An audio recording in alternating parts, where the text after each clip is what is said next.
Now, Director Farah. والله مش عارف كيف واحد ممكن يبتدأ حديث بعد اقتباس للحماد بن منصور، لكن احنا نعتبره من مؤشرات نجاح فعلا منتدى اليمن الدولي. إذا الحماد بن منصور اقتبس في ستوكهولم فهذا الموضوع مؤشر مهم جدا على أي حال. إنما اللحظة فعلا مفرحة ومهيبة، وتحتشد هذه الجموع الكبيرة والمتنوعة في مكان واحد. مرت 3 أيام حافلة ومكثفة عكست حرصنا كيمنيين على الحوار والتواصل بعد 8 سنوات عجاف من الصراع وتقطيع الأوصال السياسية والإنسانية أحيانا. هذه فكرة مطلقة تبدو بالنسبة لنا في مركز صنعاء، وأعتقد لأي يمني أنه يتحارب اليمنيين 8 سنوات ويتحاوروا فقط بضعة أيام. لكن هذا هو أيضا مؤشر على ديناميكيتنا في التعامل مع النزاعات وفي فض النزاعات. لطالما كان لدينا ميول شديد نحو النزاع وميول شديد وأسرع نحو السلام، وهذا المنتدى مؤشر من هذه المؤشرات. ولذلك احنا نعتبره مجرد لبنة أولى في جسر طويل يحتاج إلى البناء والتشييد. وكما علمتنا الحروب السابقة في اليمن وحول العالم أن الحروب القصيرة تغير الأنظمة أو قد تغير الأنظمة، لكن الحروب الطويلة تغير المجتمعات، وهذا أكثر ما نخشى على اليمن منه، وليس التغيير بالمعنى الإيجابي الذي نتحدث عليه.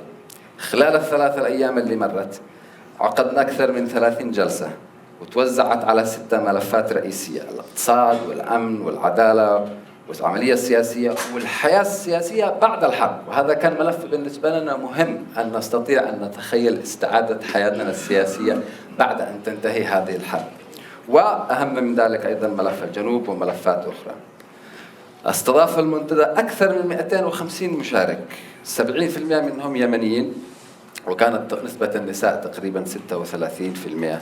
ونأمل أن هذا يشجع أو التزامنا بالحد الأدنى من التمثيل الديموغرافي والنوع الاجتماعي أن يكون ملهم للأطراف اليمنية وأيضا للمسارات الدولية ولأصدقائنا الدوليين الذين يعملون على اليمن. الالتزام بمواضيع الشباب والمرأة ليس الترف ولا أمر غير طبيعي ولا شيء يدعو للتفاخر والدهشة، هو الشيء الوحيد الصحيح، ونحن ملتزمون إلى أن يصبح ذلك أمرا ليس خبرا ولا إنجازا. هذا التزام مركز صنعاء.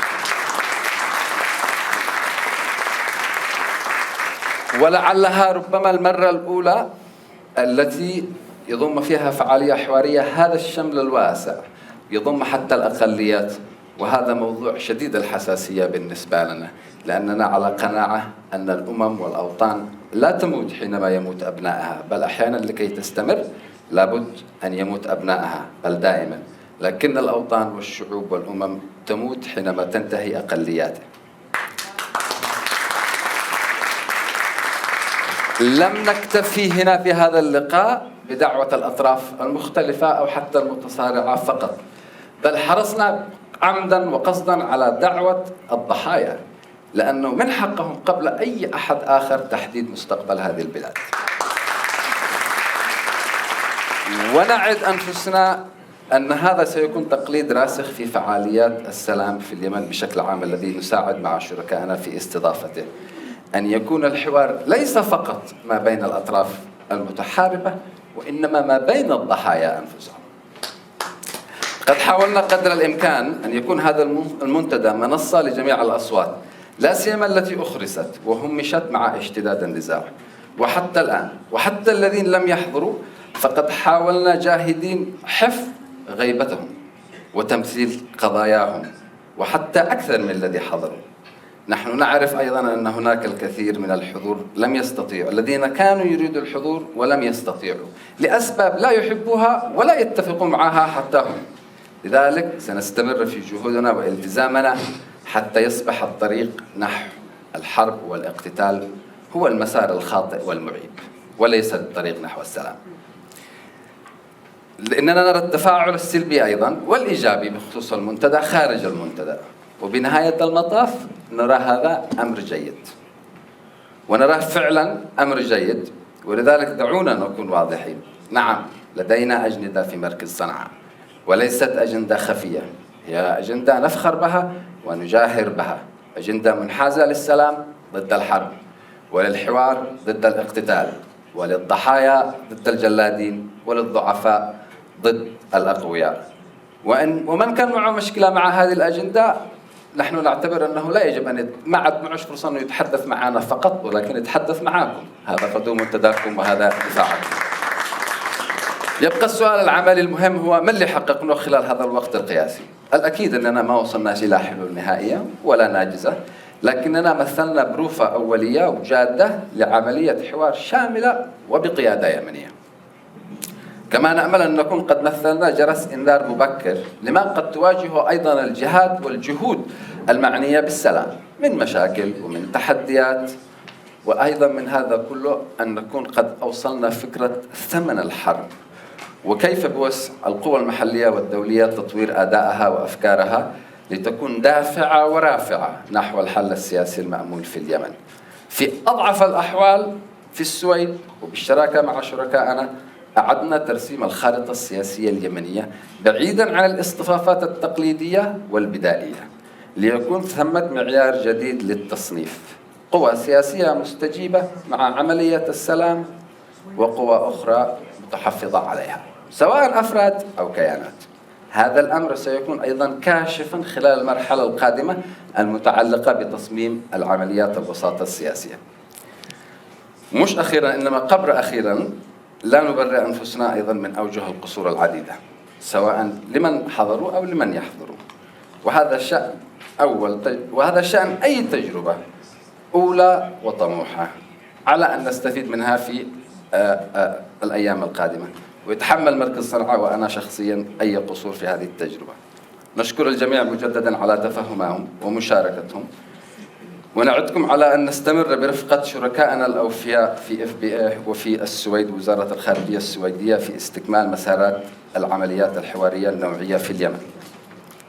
ولطالما كانت السويد متهومة كدولة ومؤسسات بالسلام، ونحن نفخر بأننا نشارك هذه التهمة، ويا لها من تهمة عظيمة. جزيل الشكر جدا لشركائنا مرة ثانية في FBA والذين بذلوا جهد ليل ونهار لهذا المنتدى على أكثر من امتداد 12 شهر، وبكل تأكيد أي شيء غير هذا سيكون تواضع زائف. عظيم الشكر لفريقنا أيضا الذي لا تتصوروا كم عمل خلال الليل والنهار.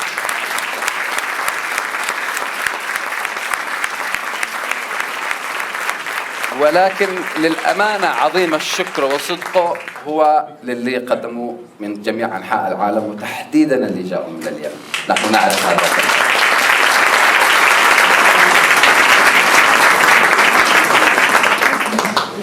مع المخاطرة بأن يتحول الحديث إلى وعظي، لكن أيها الأخوة والأخوات، ربما ذكرتنا الأيام الماضية الثلاثة هي كم هي الحرب أكثر فعل غير إنساني، يهلك الحرب والنسل ويفكك علاقة الناس ببعضهم، وأسوأ من ذلك أن الحرب تمنع ما كان يمكن أن يحدث في ظل السلام، سواء على حياتنا الشخصية أو على أعمالنا أو حتى على بلدنا. كما ذكرتنا أيضا كم هو السلام شجاعة لعبور أسباب الصراع ونتائجه، والالتزام نحو الغد بدل الأمس.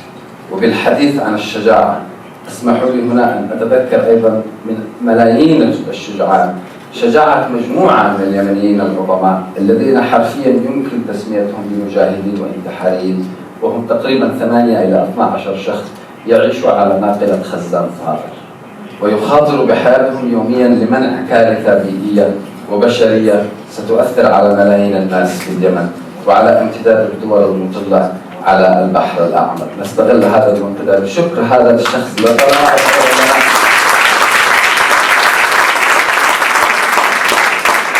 نشعر أن جهودنا جدا خجولة وضعيفة مقارنة بشجاعة هؤلاء الطاقم المتواجدين على هذه السفينة، وهي أيضا مناسبة للتذكير بالقضايا المهمة وبالفعل والتي يجب أن تكون كل جهودنا مصبة عليها بدلا من هذه الحروب الغبية، كما قضية المياه التي ستمحي حياة اليمنيين من الخارطة إذا لم نتعامل معها بجدية من الآن.